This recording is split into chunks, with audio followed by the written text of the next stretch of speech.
Hello and welcome to another episode of PodcastDX, the show that brings you interviews with people just like you whose lives were forever changed by a medical diagnosis.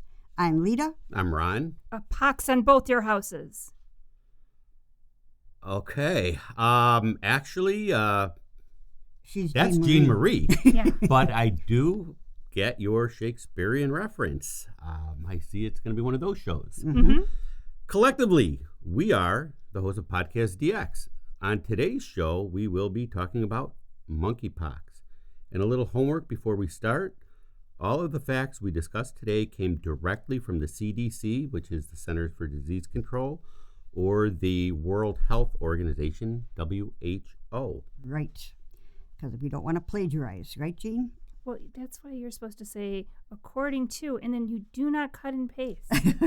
So Monkeypox is a zoonotic disease. Zoonotic disease is one that is spread between animals. That would be humans and animals, like other animals, or humans and humans, other animals and other. Humans are animals, so it's just between animals. When I think of common zoonosis? Is that zoonosis? I'm loving watching you guys struggle, sorry. Like coronaviruses, rabies, plague, Lyme disease, those spring to mind, but monkeypox is new to me. right, and actually, we were speaking with Dr. Horowitz for another episode, Lyme? and he was talking about vectors for like Lyme disease and other tick-borne illnesses. Well, arthropods are animals, so insects like ticks, mosquitoes, those could also be, because they are also in the kingdom. Yeah, they are one of the ways that a disease can transmit from one person to another. But anyway, so as we continue to encroach on the natural habitat of animals, zoonotic diseases will continue to be a concern. Monkeypox occurs primarily in tropical rainforest areas, especially in Central and West Africa, and is occasionally exported to other regions. But with the global climate change and with globalization for people to be able to travel worldwide, you can't say that a disease that's endemic in one area won't be affecting us because it can. Well, I'm just going to add from our conversation with Dr. Horowitz earlier, that kind of opened my eyes because it's the reality with the climate change that you're not compartmentalized? I mean, it's global now. Exactly. So, because cases of infection from or with the monkeypox virus have recently been detected in areas where it is not typically found, and people who have not been to areas where it is endemic, it has become more of a global concern. The U.S. is facing at least 2 separate outbreaks of monkeypox. Federal health officials said Friday, June 3rd, so just a couple of days ago. This was based on samples of virus that have been genetically sequenced from some of the cases so far. A CDC official said that the sequenced monkeypox cases, which now include patients in Massachusetts, Florida, Virginia, and Utah, suggests that the majority of cases spotted in the U.S. are linked to the variant that has been spreading in Europe. Those also appear similar to the virus spotted in an infected traveler to Maryland from Nigeria last year. I'm just going to add, I think recently we just heard about one in Chicago. Right, that traveled to Europe. And by the time this episode posts, there'll be more. Yeah. At least 2 of the cases do not appear to be closely linked to the virus spreading in Europe. Instead, they look similar to a virus sample from a traveler to Texas last year. Monkeypox is transmitted to humans through close contact with an infected person or animal, or with material contaminated with the virus. Monkeypox virus is transmitted from one person to another by close contact with lesions, body fluids, respiratory droplets, and contaminated materials such as bedding. Right. As of today, we're taping this on June 4th, 2022, 23 cases have been reported in the U.S. and 877... 948. I think it is, yeah, look at it. Well, no, that's confirmed. 877 confirmed cases globally, 948 suspected. There are some that are not confirmed yet. Okay. Monkeypox was first discovered in 1958 when there were 2 outbreaks of a pox-like disease which occurred in colonies of monkeys that they were keeping for research purposes, hence the name monkeypox. However, in 1970, that was when the first case of human monkeypox was recorded in the Democratic Republic of Congo during a period of intensified effort to eliminate smallpox. And since then, monkeypox has been reported in humans in other areas in Central and Western African regions. And the symptoms, they typically can last from 2 to 4 weeks. And severe cases can occur. And there is a fatality ratio or incidence of about 3 to 6%. And that usually, although it's not usually fatal, it is a very uncomfortable disease to have, and it also can leave an individual scarred. And the first place where the monkeypox appears is on your face. So that would leave scarring on the face, right, similar to smallpox, which we'll talk about. Okay. The monkeypox virus is generally spread through intimate skin-to-skin contact. The CDC recently issued warnings for travelers to take precautions to avoid catching monkeypox, including to wear a mask and to avoid contact with things like wild game meat and contaminated clothing. And we would also add seats in public places. With summer here in the U.S., lots of people are wearing less clothing. And when you hop on and off commuter trains or buses or planes, and you are swapping seats with someone that may have had a rash or lesion on that seat before you. Yeah. You want to have your skin covered. Right. Yeah.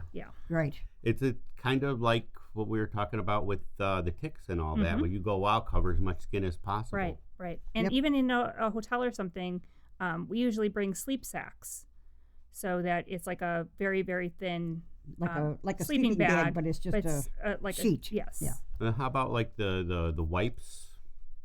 Yeah, but you can't really wipe everything down. Right. You can't They wipe actually more, the coverlet. Like we're Yeah. thinking the coverlet that very, very, very, very rarely gets washed in a hotel. Right. We usually No, but I'm just talking like, getting on planes or right down benches down the seat. Yeah. Well, and on a plane, if it's fabric. Right. Well, I'm talking like the armrest. Yes. Right. Sure. Wipe everything down. Yep. And then also they were saying that a number of these individuals likely had personal interactions with individuals. Right. So, if you Use protection. Yeah. And Ron, it reminded me of a story. What you were saying reminded me of a story that I heard about somebody using an airline tray. You know, the tray that you fold down for your food.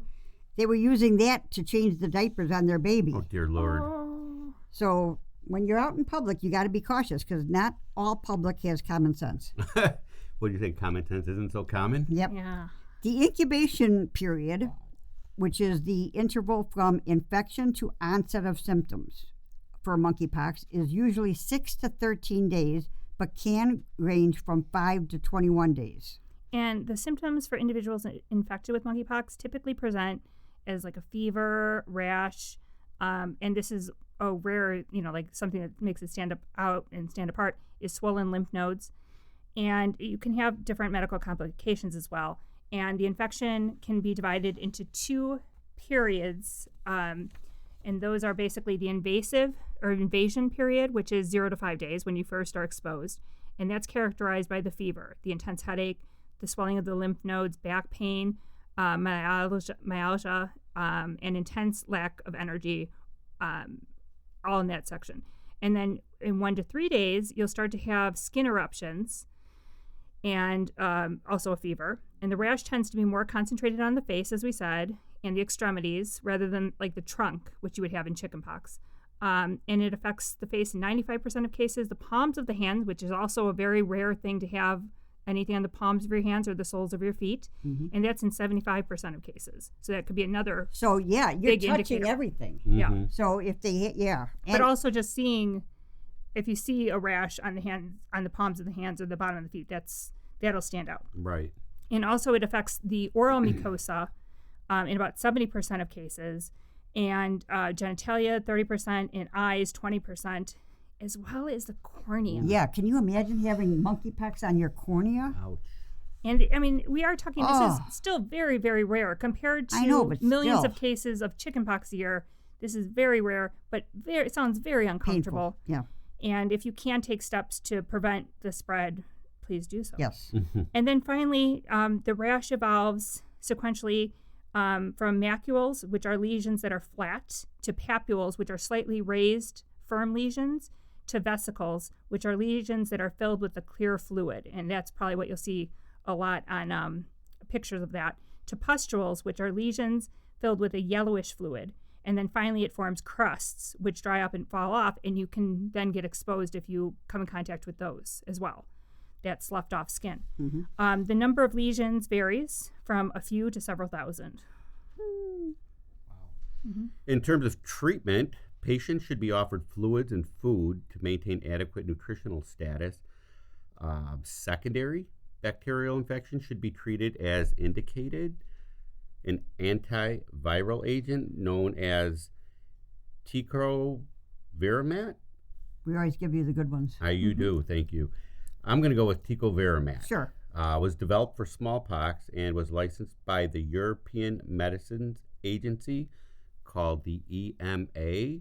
It was licensed for monkeypox in 2022 based on data in human and animal studies. However, it is not yet widely available. If used for patient care, tecovirimat should ideally be monitored in a clinical research context with prospective data collection. Okay. Prevention vaccination. Okay.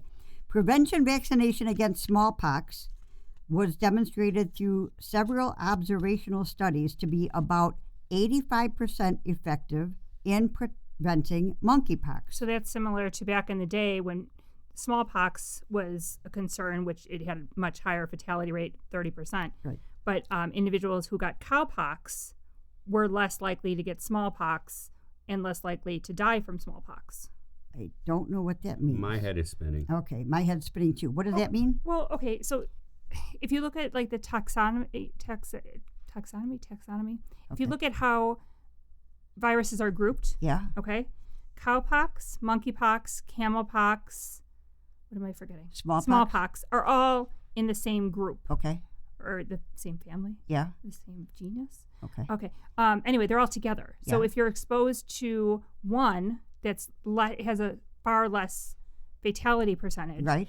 then Oh. you won't get the other. Okay. And so, like, if you get the vaccination for one, it might help Gotcha. produce Okay. immunity against others because it's the In same. that grouping. Same grouping. Right. Same okay. grouping. Okay. Yes. It's based on how if it has a cell wall and if Thank God we got a science person All right. on there's here. DNA or RNA. But okay. So prior Okay, smallpox vaccination, which I have had, you've had, Yeah, absolutely. Probably. I have not had. okay. They may I thought you had to have that for school. no only us No. old people. Yeah. Once they got rid of smallpox, you don't have to have that vaccine. Yeah, but anymore. isn't it coming back? Well, There has not been an incidence of Since- smallpox for a long since like 1970. yeah. Smallpox. Smallpox. Okay. It's in the script. Yes, CDC said so. So we're good. we believe them. Right. Plague, on the other hand, is but anyway. So this prior smallpox vaccination may result in a milder illness. So we might be better off. Jean, not so much. Nope, I'm screwed. Raising awareness of risk factors and educating people about their measures that they can take to reduce exposure to the virus is the main prevention strategy for monkeypox. Mm-hmm. Scientific studies are now underway to assess the feasibility and appropriateness of vaccination for the prevention and control of monkeypox. Some countries have or are developing policies to offer vaccine to people that may be at risk, such as laboratory personnel, rapid response teams, and healthcare workers. And I guess also, I mean, like anyone that comes in contact with the public, Yeah. But if someone has been clinically diagnosed with monkeypox, so not Google diagnosed, but actually clinically diagnosed, you need to use universal precautions, which include avoiding contact. They should not have contact with animals because it can spread to the animal, and then the animal could then spread it to other people. Avoid contact with materials such as bedding, that has been in contact with any sick animals. Isolate the infected patient from others who could be at risk for infection, and practice good hand hygiene after contact with infected animals or humans. So wash your hands with soap and water, and then use personal protective equipment when caring for patients. And then I would say also, whenever possible, use, if you are going to be laundering linens, it has to be hot water and exposure to the sun. I swear, I don't feel like leaving my house anymore. Between monkeypox and the ticks. It's just, everything. It's. But the Washington Post had an article about this, I want to say in like 2015, reposted maybe in 2017. So if there is a disease that's endemic in another area, just assume that eventually it's going to be here. I don't know. This just reminds me of all that sci-fi stuff you would see as a kid about the world ending and all of this. See, you would think that men and people would want to wash their hands more often. Yeah, again, we've gone over that topic ad nauseum. Sorry, yeah. No. It's good. It's just, again, we're not awareness. Yeah, we're not compartmentalized anymore. It's a global society, and it just it can get overwhelming. To be honest. Oh yeah, but you still want to go out and do stuff. Otherwise, Oh, I know. Okay. Anyways, if our listeners want to learn more about monkeypox, they can check out the CDC or the WHO website, which we will be putting on our website. And there's a monkeypox meter website called monkeypoxmeter.com. How convenient. Yep. And I'm going to be wearing long pants and wash my hands. Mm-hmm. So let's wrap this episode up. I second the motion. If our listeners have any questions or comments related to today's show, they can contact us at PodcastDX@yahoo.com, through our website, PodcastDX.com, on Facebook, Twitter, Pinterest, or Instagram. I thought we were on YouTube, too. Oh, yeah, and YouTube. YouTube. And if you have a moment to spare, please give us a 5-star review wherever you get your podcast. Check us out on Spotify. Get on there. Give us a review. We might even read it out loud. Yep. Online. Not online, but on another episode. As always, please keep in mind that this podcast is not intended to be a substitute for professional medical advice, diagnosis, or treatment, and always seek the advice of your physician or other qualified healthcare provider with any questions you may have regarding a medical condition or treatment and before undertaking a new healthcare regime, and never disregard professional medical advice or delay in seeking it because of something you've heard in this podcast. Till next week.